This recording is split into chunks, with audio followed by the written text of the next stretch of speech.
Yo, what is up, dudes? So I just wanted to show you my other musical area, other than the one I normally shoot my videos at. This is the synth area. I think this one went out on me here. Hold on. Can I come back? No? Nothing? There we go. And this is where I do all the synth work. And I can give you a little tour of everything over here. Alright, let's go left to right. Starting out with my clip speakers that I love. There's one. And you can see I have the other one in there. Sort of under right there. And then there's also a subwoofer that you probably can't see that's under there. And this is the computer right here. And that sort of ties all the keyboards in together, runs any sort of software that I need to run, any updates for them, any software that I'm running is a part of the keyboards. I have Reaper on this system. There's a whole bunch of stuff that's on here. And there's the desktop. It's a 4K monitor. I picked that up a little while ago.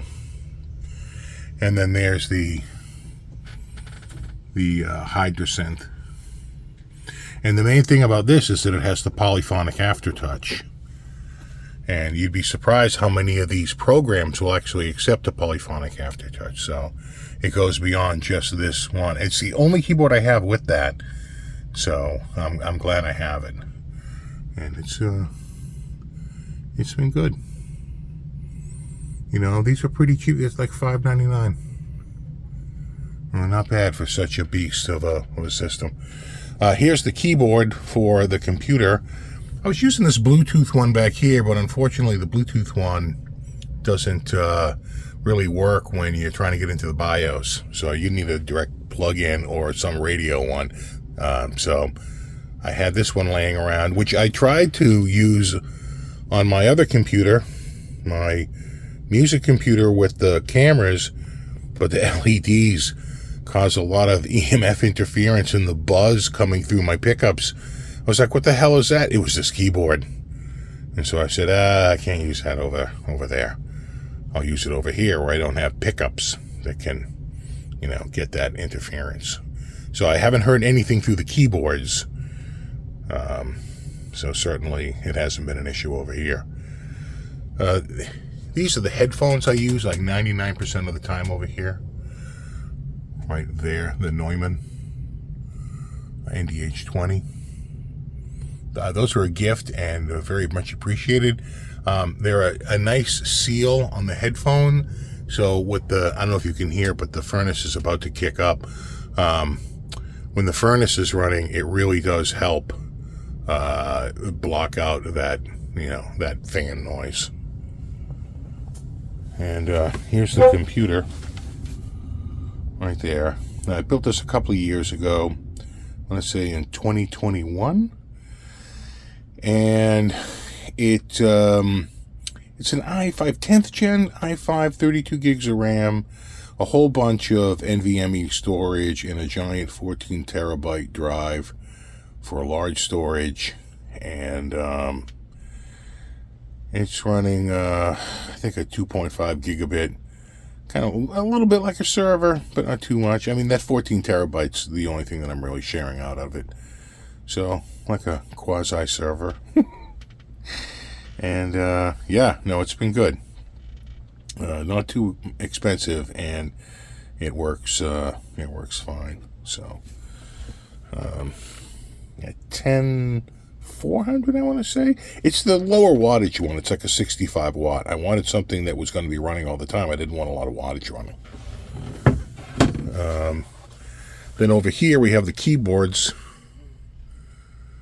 We have the Yamaha. That's the Modi X8. This is an amazing keyboard. It's kind of what replaced the Kurzweil that I used to have. And, this is Been an amazing keyboard. It really does sound good. The same real engine as the Montage, but not nearly the routing. And the new Montage adds more, but the original Montage and this are pretty much the same synth engine. This is the Uno Pro. I really like the synth. Not crazy about the company. I think they're, you know, let me get to the preset, yeah. They hide, like, all updates behind a software wall, and it's really annoying. Unlike Yamaha, where I was able to update it, no problem at all. Same with the Novation. I could just update that online, no problem at all. Didn't need to register, just had to, you know, call up their software, their online software, and it did the firmware update right over USB. It's pretty easy. This is a killer keyboard. Whoop.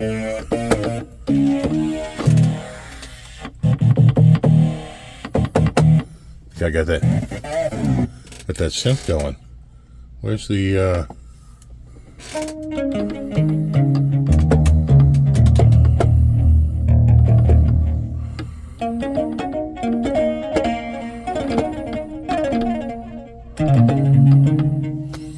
anyway, this is the Mark III, but whoever listed it at the Mark II price, and I jumped right on it.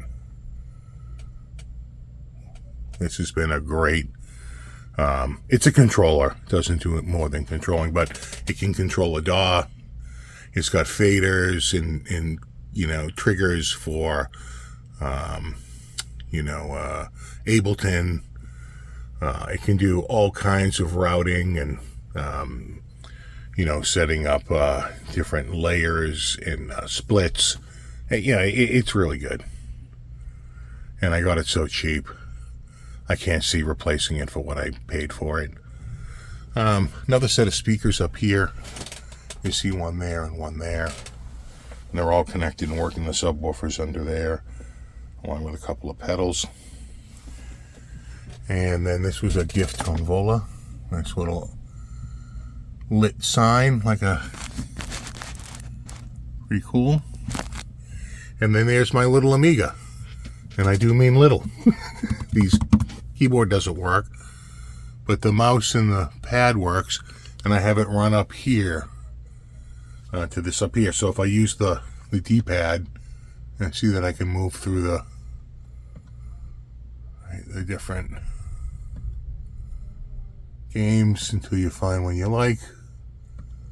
I took quite a few on here. You know, not too bad. Knowing what I know now about, you know, emulation, I would probably just make myself a little emulation station. You know, there's some bulbs and some networking stuff, switch and a wireless box. And those are some boxes for the handhelds. And that's about it. That's everything. Right there.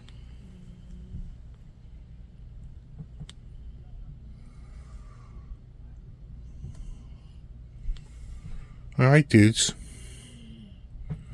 Maybe, I don't know if I showed you up there. Some leftover computer parts. Right there. I think a couple of old laptops. But this is where the synth stuff happens. Over in this little nook. My synth nook. Welcome to the synth corner. Alright, dudes, well, there you have it. The synth area. Thought we could do a little video and show you what's happening over here. And there you go. Alright, as always. Thanks for hanging out. Rock on.